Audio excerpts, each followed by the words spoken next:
अस्सलाम वालेकुम to all of you. My name is Talha और उम्मीद करता हूँ सब खैर आफियत से होंगे। तो मैं भी आपकी तरह एक तालिब इल्म हूँ और मैंने सोचा कि एक चैनल का आगाज़ किया जाए जो स्पेशली जो उसका मेन जो फोकस है वो लिटरेचर के कुछ इम्पॉर्टेंट पॉइंट्स और इम्पॉर्टेंट आप कह सकते हैं कि टॉपिक्स पे जो उसको कवर करना होगा। लेकिन इसके साथ साथ मैं इंशाल्लाह दूसरी वीडियोस का भी आगाज़ करूँगा जो इंटरनेशनल रिलेशंस और पॉलिटिक्स और इसके अलावा दूसरे सब्जेक्ट्स इस्लामियात और दीगर बहुत इम्पॉर्टेंट सब्जेक्ट्स जो आपको काफ़ी ज़्यादा आपके लिए हेल्पफुल होंगे। और इंशाल्लाह तो मैंने सोचा कि इसका आगाज़ किया जाए। तो उम्मीद करता हूँ आप सबको इंशाअल्लाह ये लेक्चर समझ आएगा। जैसे कि आप सब जो स्टूडेंट्स बीएस इंग्लिश कर रहे हैं, लिटरेरी क्रिटिसिज्म जो सब्जेक्ट है उसमें एक बहुत ही इम्पॉर्टेंट क्रिटिक का नाम है टी.एस. एलियट। ये टॉपिक उसको इंशाल्लाह कवर करेगा। और अगर मेरी वीडियो पसंद आए उसको लाइक सब्सक्राइब और शेयर ज़रूर कीजिएगा और आगे भी लोगों को पहुँचाइएगा, स्टूडेंट्स वगैरह को जो इससे फ़ायदा उठा सके। मैं भी आपकी तरह एक स्टूडेंट हूँ, तो मुझे फ़ीडबैक दे के ज़रूर समझाइएगा, मेरी रहनुमाई कीजिएगा, मुझे बताइएगा कि मैंने कैसा लेक्चर दिया ये या आपका एक्सपीरियंस कैसा रहा। तो बग़ैर टाइम का ज़िया किए इसको समझते हैं। और बग़ैर इसको स्टार्ट करने से पहले मैं आप सबको बताना चाहूँगा कि ये जितने भी इसमें पॉइंट्स हैं आप इसको एज अ लॉन्ग प्रिपेयर कर सकते हैं। ये बिल्कुल एक लॉन्ग क्वेश्चन है और ये थोड़ा सा लेंथी भी हो सकती है वीडियो, बट लेंथी होने से कोई इशू नहीं है। आप लोगों को समझना मकसूद है, आपका मकसद जो होना चाहिए वो समझना है टॉपिक। तो लिटरेरी क्रिटिसिज्म का एक टॉपिक है tradition and individual talent. T S. Eliot ने जो लिखा था, इनके बारे में हम आगे पढ़ते हैं। और जैसे कि आप सबको पता है कि इंट्रोडक्शन हम इसका स्टार्ट करते हैं। अब इंट्रोडक्शन जो है एक लॉन्ग क्वेश्चन में इसको ज़रूर ऐड करें, आपको बहुत बहुत फ़ायदा होगा इसका और बहुत अच्छा इम्पैक्ट जो है ना टीचर पे इसका होगा। ठीक है, तो मैं साथ साथ आपको बताता चलूँगा और साथ में हाईलाइट भी करता रहूँगा, तो इंशाल्लाह आपके लिए बहुत फ़ायदा होगा। तो स्टार्ट करते हैं। जैसे कि आप सबको जानते हैं मैं बहुत सादा लैंग्वेज में इसको लेके चलूँगा। जो स्टूडेंट्स क्लास में या कहीं भी लेक्चर से समझ नहीं पाते अपनी जो है बाद में फिर वो जो है ना चाहते हैं समझना सही से, तो मैं उसको बहुत ज़्यादा डीप इसको लेके चलूँगा इंशाल्लाह और बहुत सादा लैंग्वेज में। जैसे कि आपको पता है कि ऐसे था क्रिटिकल ऐसे 1919 में जो है ना ये जो है पब्लिश हुआ था। ट्रेडिशन एंड इंडिविजुअल टैलेंट जो है इसका एक जो है ये नेम है। ये पब्लिश्ड हुआ लंदन में। ये देखें लंदन में लिटरेरी मैगज़ीन जो है, लिटरेरी मैगज़ीन द एगोइस्ट उसका नाम था, उस मैगज़ीन का नाम एगोइस्ट। ठीक है, इट वाज रीपब्लिश, ये दोबारा रिपब्लिश हुआ था एक साल बाद alongside 19 of Eliot's other essays. ठीक है, 19 जो एलियट के अदर एसेज थे, ठीक है, उनके साथ इसको रिपब्लिश किया गया था इन 1920। ठीक है, द कलेक्शन ये जो है जो उनका कलेक्शन था द सेक्रेड वुड, ये उनका नाम उस कलेक्शन का नाम था जिसमें रिपब्लिश हुआ था इन 1920। ठीक है, दो tradition and individual talent was composed early in Eliot's career, it remains one of his best known and most influential essay, having contributed heavily to establishment of the new criticism movement। देखें आप इसको introduction को ज़रूर add कीजिएगा और ये बहुत easy है, इसमें ज़्यादा परेशान होने की ज़रूरत नहीं है। दिखने में लेंथी लग रहा है लेकिन लेंथी नहीं है। ठीक है, आप सबको पता है कि भी ये एलिट जो साहब थे उनके करियर में ये इसको पब्लिश किया गया और ये बहुत ही एक इन्फ्लुएंशियल ऐसे रहा है और इसने कंट्रीब्यूट भी किया है किसके अंदर। ये देखें establishment of new criticism movement, new criticism movement, ये बहुत इंपॉर्टेंट पॉइंट है, इसको ज़रूर ऐड कीजिएगा। और इसके साथ आपका एक छोटा सा पोर्शन जो है आपका लिटरेरी थीरीज़ का भी कवर होगा इंशाल्लाह। वो ऐसे होगा कि देखें ये लिटरेरी क्रिटिसिज्म में एक पोर्शन है एक सिलेबस का, उसमें थीरीज़ आप पढ़ते हैं। ठीक है, न्यू क्रिटिसिज्म मूवमेंट भी उसमें थी, न्यू क्रिटिसिज्म थीरी सॉरी उसमें थी। ठीक है, जो कि पेपर में पूछी जा सकती है। ठीक है, तो न्यू क्रिटिसिज्म मूवमेंट का कंट्रीब्यूट किया गया था। न्यू क्रिटिसिज्म प्रैक्टिसेस, ये देखें इसके बारे में थ्योरी का बता रहे हैं। क्लोज रीडिंग, ये इंपॉर्टेंट पॉइंट है कि भी जो न्यू प्रैक्टिस थी ना, ये न्यू क्रिटिसिज्म जो थ्योरी थी ना, ये close reading and emphasise the aesthetic and stylistic element of poetry. इसका जो मेन फोकस था ना, एम्फसाइज इसने जोर दिया था aesthetic stylistic element of poetry पे। You can say that the writing style of the poetry. ठीक है, स्टाइलिस्टिक एलिमेंट, ठीक है, रादर देन द आइडियोलॉजिकल और बायोग्राफिकल वंस। इनका जो मेन फोकस था वो सिर्फ स्टाइलिस्टिक एलिमेंट ऑफ पोइट्री पे था, क्लोज रीडिंग पे था। ये बहुत इंपॉर्टेंट पॉइंट है। इसके साथ फिर जो है वो मेरे ज़हन से स्किप हो गया नाम। बहरहाल मैं जब आता बताता हूँ आपको, ठीक है। ये थ्योरी का ये इसका छोटा सा है, लेकिन इसको ज़्यादा ज़रूर ऐड करना है, ठीक है। अब जो मेन पॉइंट पे हम चलते हैं, tradition and individual talent. Eliot जो है एडवोकेट करता है for the separation of art from the artist and argues. Main जो जनाब आला कहना चाहते थे वो कहते हैं separation of art from the artist, यानी उनका जो मकसद था ना वो ये था कि जब हम कोई आर्ट है ना, वो आर्ट के अंदर जो आर्टिस्ट है ना उसकी जो पर्सनैलिटी है वो ना हो, सेपरेट हो। यानी पोइट जो है वो पोइट्री में अपने आप का मतलब वो अपने आप को ना दिखाए सिंपल वर्ड्स में, ठीक है, सादा अल्फाज में अपने आप को ना दिखाए। मीन्स कि पोइट्री में पोइट का कोई जिक्र ना हो, वो पोइट्री ही हो, उसकी पर्सनैलिटी पोइट्री में नहीं आनी चाहिए, ठीक है। Tradition and has less to do, ये देखें ये बहुत ज़बरदस्त कोटेशन है। Tradition has less to do with imitation. Tradition क्या होता है? कन्वेंशंस, रवायात, कदीम चीज़ जो चीज़ हो चुकी है, ठीक है, that something has happen in the past, ठीक है। तो ये ट्रेडिशन, रवायात, टू डू वो द इमिटेशन, आप सबको पता है इमिटेशन कहते हैं तकलीद करना। तकलीद मतलब होता है मीन्स नकल करना, ठीक है। तो ये नकल नहीं है, ये है अंडरस्टैंडिंग, समझना, expanding upon the intellectual and literary context in which one is writing. Means के जो कन्वेंशन है उसको हमें समझना है, उसको एक्सपेंड करना है, उसको अंडरस्टैंड करना है, ठीक है ना कि उसकी नकल करनी है, ठीक है। ये मेन इसकी जो है ये कोटेशन थी। आप स्क्रीनशॉट भी ले सकते हैं, मैं बाद में इसको जो ये मेरे मार्कर्स में यूज़ कर रहा हूँ उसको नीट कर दूंगा मैं, ठीक है। The essay is divided into 3 section. The first section outlining Eliot's definition of tradition. जो पहला इसका सेक्शन है वो इंपॉर्टेंट है, बहुत इंपॉर्टेंट है, आपको मैं बता दूंगा, ठीक है। डेफिनेशन ऑफ ट्रेडिशन है, ठीक है। And the second expanding upon the relationship with the poetry and the poet. ये 2 क्वेश्चन भी पूछे जाते हैं, ठीक है। ट्रेडिशन का हिस्टोरिकल सेंस उसमें पूछा जाते थे, और पोइट्री एंड पोइट का पोइट्री ऑफ इम्पर्सनैलिटी। ये टॉपिक हमारा पोइट्री ऑफ इम्पर्सनैलिटी है, ठीक है। And the third offering a brief conclusion. जो थर्ड इसका जो पोर्शन है वो जो है उस पर कंक्लूजन पे है। तो मेरा फर्स्ट एक्सपीरियंस है, मुझे ज़रूर बताइएगा, मुझे गाइड कीजिएगा। मेरे जो भी व्यूअर्स हैं इंशाल्लाह आगे देखेंगे और उनको बहुत बहुत फ़ायदा होगा, क्योंकि मैं भी आपकी तरह एक स्टूडेंट हूँ। तो जो नॉलेज थोड़ा बहुत मेरे पास है उसको मैं आपकी तरफ पहुँचाना चाहता हूँ, और आप भी जो है इस चैनल को प्रमोट करें, आगे जाके भी तो स्टार्ट है। चलें बिस्मिल्लाह। तो अब जो है ये देखें, अब हमारा जो क्वेश्चन है वो स्टार्ट हो चुका है। पोइट्री ऑफ इम्पर्सनैलिटी इस क्वेश्चन का नाम है।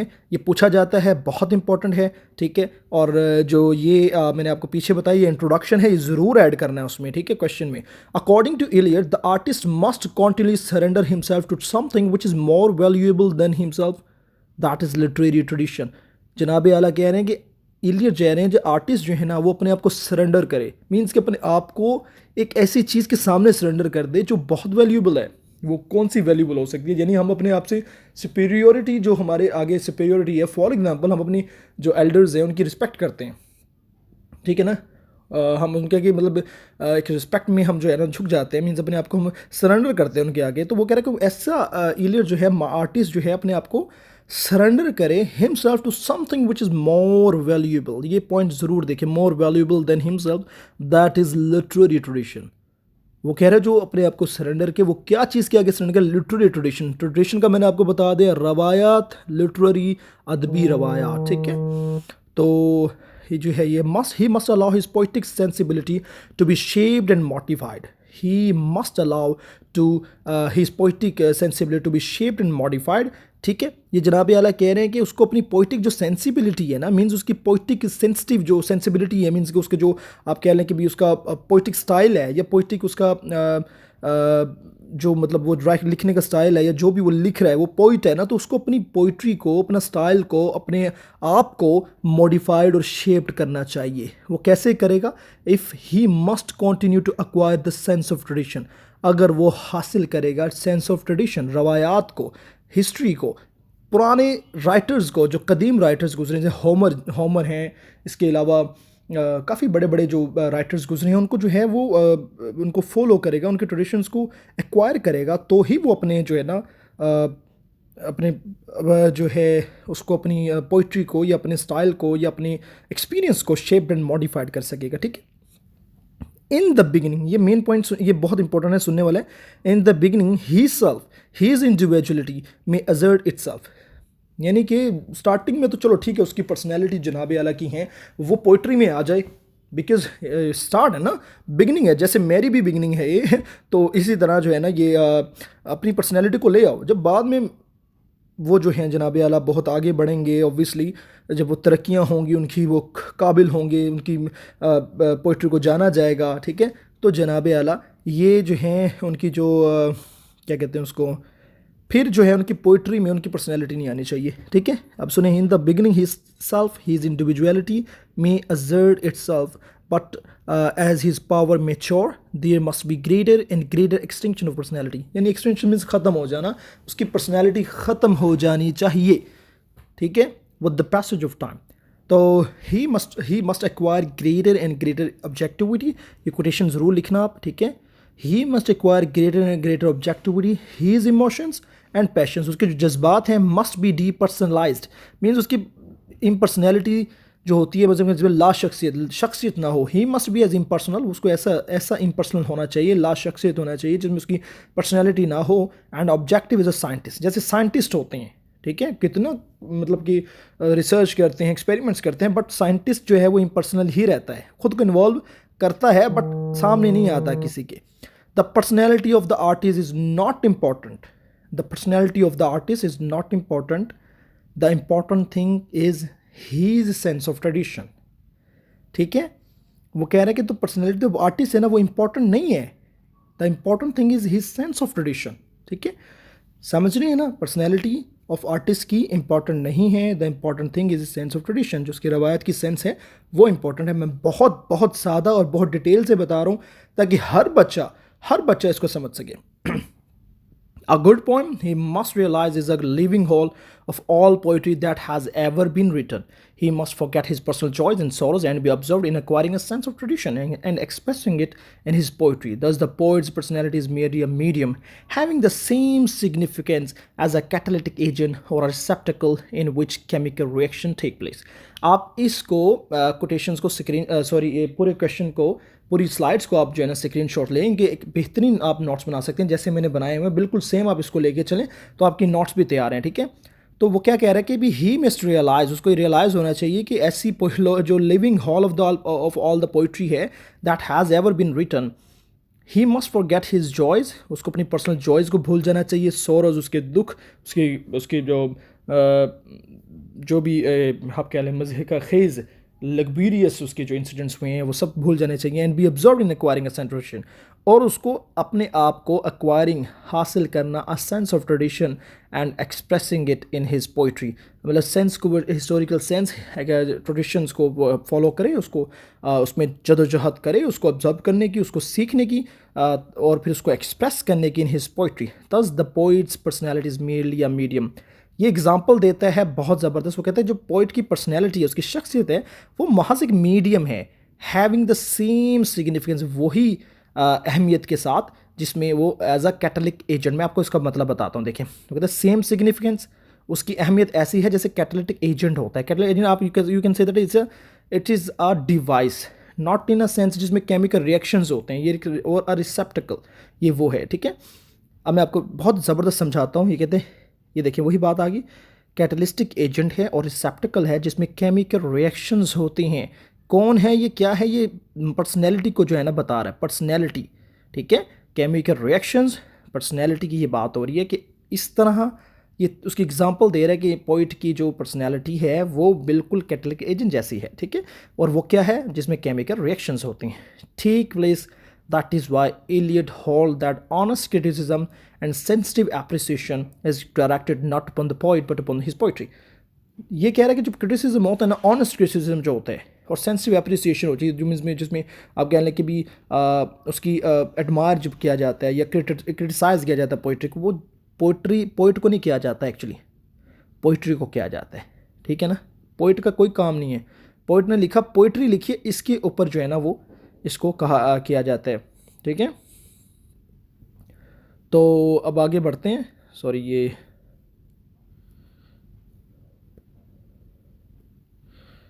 ओके नहीं, हाँ सॉरी मैं ख़राब हो गया था। अच्छा, तो देखें, as Eliot says the progress of the artist is continual self sacrifice, a continual extinction of personality.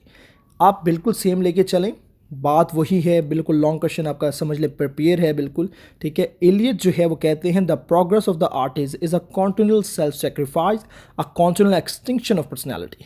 वही बात ये बार बार दोहरा रहे हैं कि ना इन स्पेसिफिक स्टाइल, ठीक है ना। ये कह रहे हैं द प्रोग्रेस जो उसकी कामयाबी है आर्टिस्ट की, वो कॉन्टिन्यूअल सेक्रीफाइस है, अपने आप को सेल्फ सेक्रीफाइस करता है, कॉन्टिन्यूअल एक्सटिंक्शन ऑफ पर्सनैलिटी है। फिर कोटेशन आप ऐड कर सकते हैं, the difference between a good poet and bad poet, that is a bad poet is conscious where he should be unconscious. मतलब जहाँ पे वो कहते हैं कि जो बैड पोइट है ना वो कॉन्शियस होता है, मीन्स के कॉन्शियस कहते हैं what ever is happening in the present, means कि बंदे को पता होता है क्या हो रहा है, ठीक है। कॉन्शियस होना, एक्टिव होना in a sense, simple sense, where he should be unconscious and लाशऊरी, अनकॉन्शियस कहते हैं लाशऊरी को, जहाँ पे उसको लाशऊर होना चाहिए वहाँ पे वो शऊरी मतलब कि एक्टिव होता है। And he and unconscious way he should be conscious. It is the consciousness of wrong kind, वो कहते हैं यही तो कॉन्शियसनेस है ऑफ रॉन्ग काइंड, गलत, which makes a poem personal, whereas in mature art must be personal. यही तो जो कॉन्शियसनेस है जो कि नहीं होनी चाहिए, जिसकी वजह से पोइम अपने आप पोइट अपने आप को पोइम में डाल लेते हैं या पोइट्री में डाल लेते हैं, जबकि जो मेच्योर आर्ट है ना मस्ट बी इम्पर्सनल। इनका मेन मुद्दा यही है। और थ्योरी ऑफ पर्सनैलिटी या पोइट्री ऑफ पर्सनैलिटी, ये क्वेश्चन बहुत इंपॉर्टेंट पूछा जाता है, ठीक है। इसके बाद मैं दूसरे क्वेश्चन हिस्टोरिकल सेंस जो है वो भी मैं इस पर वीडियो बनाऊंगा, ठीक है। तो इंशाल्लाह आप इसको मुझे फ़ीडबैक दें अपना, तो ज़रूर इंशाल्लाह मुझे पता लगेगा मैंने कैसे वीडियो आगे आपको समझानी है, ठीक है। ये क्वेश्चन भी आप इसको बिल्कुल तैयार कर सकते हैं, मैं बार बार कह रहा हूँ, ठीक है। स्लाइड्स को देख के घबराना नहीं, बहुत सिंपल बातें लिखी हैं, ठीक है। और तो इसको आप भूल जाएं ठीक है। In the other words the poet's emotion and passion must be depersonalise, he must be as impersonal and objective as a scientist. ये पीछे वाली एग्जांपल आपको यहाँ से डिटेल से बता रहा हूँ। वो कह रहे हैं the poet emotions and passions must be depersonalise, ये सब कुछ बता चुका हूँ पीछे। He must be as impersonal and objective as a scientist. Eliot compares the mind of a poet as a catalyst and the process of poetic creation to the process of chemical reaction। वो कहता है जो poetic creation है, means poet तख्लीक करता है, ज़ाहिरी बात है poet को एक हम कहते हैं उनको भी एक लाइक विजदान होता है, मीन्स उनको गॉड गिफ्टेड होता है, उनको जो थॉट्स होते हैं उनकी जो हैं वो ख़यालात, वो अल्लाह की तरफ से उनको जो है ना एक रिवील किए जाते हैं, जैसे पोइटिक क्रिएशन इसको कहा जाता है, ठीक है।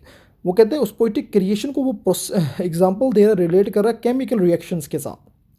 When a piece of plutonium is introduced into a vapor chamber, ये एक्चुअली एक डिवाइस है। प्लेटिनियम जब इसको इंट्रोड्यूस करवाया जाता है, इसमें containing oxygen and sulphur dioxide, ये दो हमारी गैसेज हैं, oxygen sulphur dioxide, the two combines to form sulphuric. जब ये दोनों बनती हैं तो ये सल्फ्यूरिक एसिड बनाती हैं, ये दोनों बनती हैं तो सल्फ्यूरिक एसिड बनाती हैं।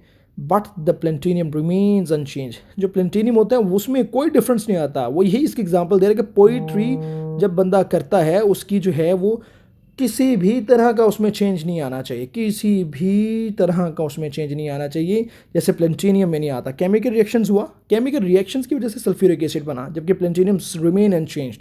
The poet mind is this platinum, the catalytic agent, the emotion and feelings are sulphur and the oxygen, ठीक है। वो कहते हैं द इमोशंस एंड फीलिंग्स जो हैं वो सल्फर और ऑक्सीजन की तरह होती हैं। इमोशंस और फीलिंग्स पोइट्री की जो हैं वो सल्फर एंड ऑक्सीजन की तरह होती हैं। The poet's mind is necessary for new combination in emotions and expression to take place, but itself does not undergo any change. वही बात कह रहा है ना कि न्यू कॉम्बिनेशन इमोशंस जो होते हैं, वो एक्सप्रेशन जो होते हैं जो टेक प्लेस करते हैं, लेकिन जो पर्सनैलिटी है पोइट की वो डज नॉट अंडरगो, नहीं मतलब चेंज नहीं होता, किसी चीज़ का चेंज नहीं आता। The personality of the poet does not find expression in his poetry, ठीक है। The more perfect the artist, the more completely separate in him will be the man who suffers and the mind who creates. इसमें थोड़ा सा जो है रह गया, ठीक है। तो and the mind who creates इसके आगे है and the mind who creates, ठीक है। तो ये मेरा जो है आपका ये थ्योरी ऑफ पोइट्री था, इसको आप ज़रूर इसको पढ़ें दिल से, इंशाल्लाह आपको बहुत बहुत फ़ायदा होगा। स्टार्टिंग में जो है ये इस पर मैं मार्क नहीं करता, तो आपको आप स्क्रीनशॉट इसका लें और इसको बिल्कुल सेम एज इट इज़ उतार लें, आप नोट्स बना लें इसको, ठीक है। तो इंशाल्लाह आपको फ़ायदा होगा। Thank you very very much. तो मेरे चैनल को सब्सक्राइब करें और शेयर भी ज़रूर कीजिएगा, और इंशाल्लाह जो है आपको आगे बहुत फ़ायदा होगा। Thank you very very much.